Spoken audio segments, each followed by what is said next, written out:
Good afternoon, and welcome to another Qualmish episode of Diatribes. And from the voice of doom, now here's your querulous and quarrelsome host, voice of doom.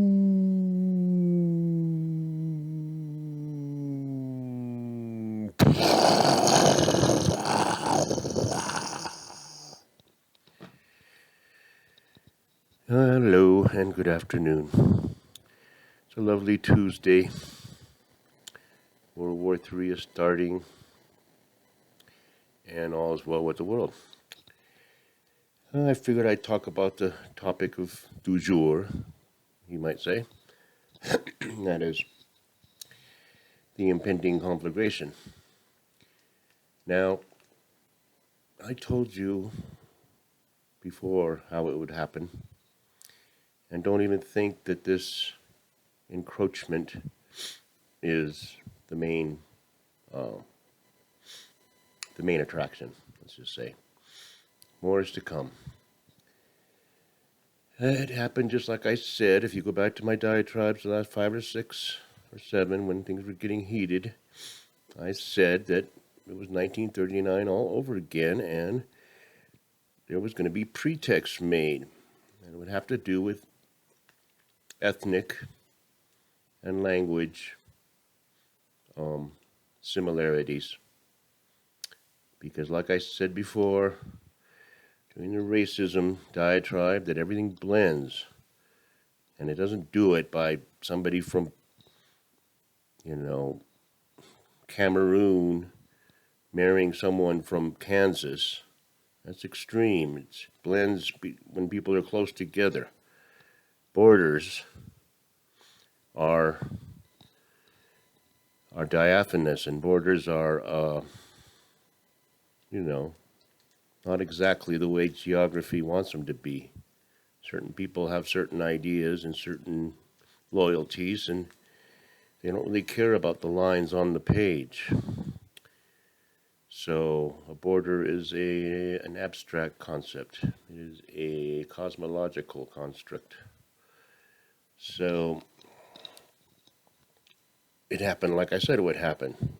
He found ethnic enclaves, provinces, what have you, in the country that he wants to overtake that were sympathetic to him. And what will happen is he will go in on the pretext that he's protecting the people that want to be with him, just like Schicklgruber did in the Sudetenland. All over again, I'm telling you, and everything's happening like it did before, only it's kind of not in the same order. So instead of having a Versailles Treaty in which a country is cut off at the knees and told you better try to survive, which gave rise to totalitarian regimes, you do it after the fact. You have the Versailles Treaty after the encroachment. And we're so closely tied together economically with resources and everything else we use, and lithium and nickel and what have you, and natural gas going here and natural gas going there. It's very hard to sanction an entity without sanctioning yourself. That's Buddhism. You sanction someone, your enemy, and you end up getting sanctioned also because we're not prepared to sacrifice for that sanction. We want to punish, bring a country to its knees, and not suffer any repercussions in return because we're good. What used to be the US of A is very good. We have the best intentions at heart. Even if Petri dish did stoke the flames of war and almost dared Putin to attack, was goading him, prodding him, berating him and teasing him, saying, you don't have the guts to do it because I'm Biden and I know how to go toe-to-toe with you. So we can see what happened from that.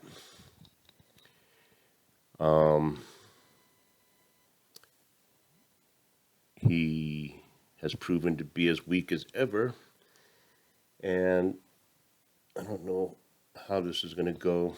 I don't know. I'm going to keep on this Ukraine business, except to say that when the gas prices go up in Europe to like $10 a gallon, and when gas prices go up in America to like $7 or $8 or $9 a gallon, and people are going to be really unhappy because it's going to be a cascade effect, you see. The gas and the trucks, the high-paying union jobs, and they all work together to make things cost way more or become scarce. So we're going to have problems, even if we are the good guys. Now, what's going to happen next? Well, there will be a war between Ukraine and Russia because of these provinces that have decided to join Russia. There's all kinds of people in those provinces. Some of them want to be there, some of them don't. Some of them want to be separatists, some of them don't. Some of them are proud of their Ukraine heritage, some of them aren't. So there's going to be internecine strife, and there's going to be war because Ukraine is going to want their provinces back. And just talking about how history could be different, let's just say, for instance, that everything was the opposite, just like George Costanza. Everything happened opposite. The Soviet Union drove the United States into bankruptcy, and then states started pulling away because they didn't want to be part of the federal government system anymore, and so states started pulling away. And then as those states pulled away, the Soviet Union decided to ally themselves with those breakaway states, which are now new republics, and have some sort of a military alliance with, let's say, Texas and New Mexico and Maine and Montana and Idaho and different states that are right on the border with what used to be the United States. Now, we'd feel threatened. And not only would we feel threatened, but a lot of people would want to rebuild the old United States the way it used to be. And they'd feel like they had every right to. I'm using it as an example of if everything was opposite. I'm not saying rebuild the Soviet Union. I'm just saying look at it from their standpoint. You know? We put NATO countries right on their border. We wouldn't want that. We would not want it. We would not want Mexico to join an alliance with the Soviet Union or British Columbia or any place like that. To say we're with the Soviet Union, part of their alliance, and we're gonna, you attack me, you attack us, whatever. So we put bombs here, and we put missiles and rockets because you attack us, and we attack. Everybody's attacked. But we'll see how strong this alliance holds when the S hits the F, because will they really? Will they repeat history when Poland is overrun? And how will Poland be overrun? You think that Russia really has the audacity to plow, plow through Ukraine and go for Poland? I mean, I look at the land there and I'm like, who would want it anyway? Desolate wasteland. And they're shooting rockets off into the wasteland. I'm like, who are they shooting at? They keep shooting off these missiles. They show footage of tanks being, shooting artillery, and it's like, who are they shooting at? Are they just practicing? And if you really want to go to war, I wouldn't be wasting my ammo, but I guess they have a lot of it. I always wondered why they keep shooting at the desert or at the wastelands.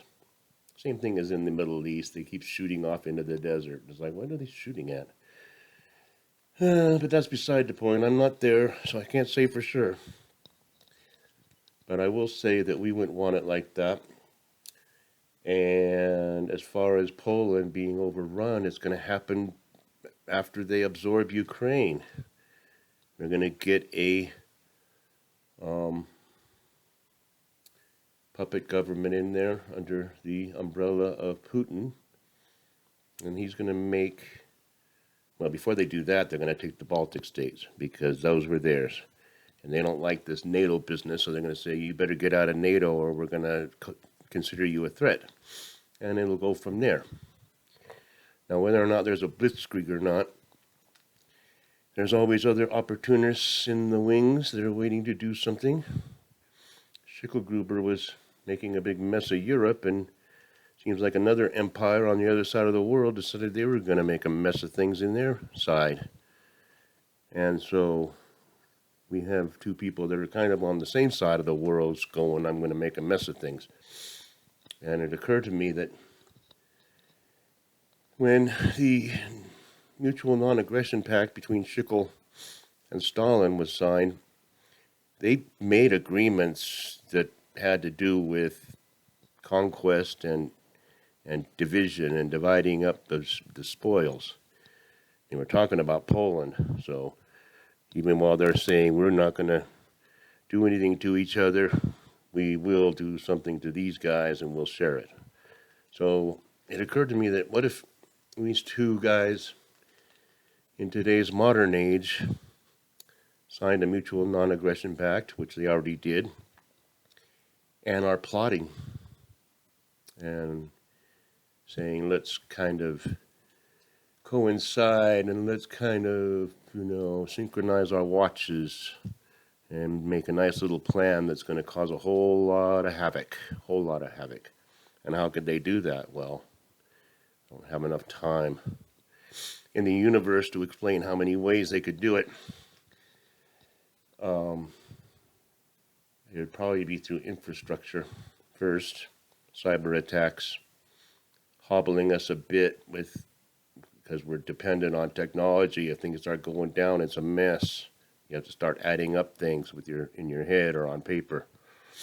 And most people can't do that. So that'll be a mess. I don't see atomic bombs landing in America in the next 2 or 3 months, but we'll see by the end of the year. It'll start with cyber attacks, and it'll start with maybe some strategic, hits on certain infrastructure hubs. So that's why I feel a little vulnerable, because I'm in Nevada and we got a lot of crap here hidden away in plain sight. I'm going to talk more about this because I'm sure it'll get worse, and I did want to comment on Petri dish because I noticed that now that he has succeeded in starting this war between two other places that we have nothing to do with, he's now doing a little town hall meeting about supply chain and jobs and touting himself about how much he's getting done about the supply chain and jobs. And it's like everybody else is kind of talking about this, and now that you've been scaring everybody every day about war coming, now that it's happening, you're talking about supply chain. And that's probably one of the first things that's going to go kerflooey, because most of our supply chains comes from one of those self-same enemies that I was talking about. So we'll leave it at that. It's not that long. It's 14 minutes. I don't think I said anything that anybody shouldn't know already. It's pretty obvious. It's pretty obvious that there's going to be constant war. So that should make the military-industrial complex very happy. And all's well with the world. Petri's creating high-paying union jobs so that they go out in the street and protest. So we'll leave it at that. There's a lot of irony in the world. This week's going to be horrible. You just watch. Okay. Have a good afternoon.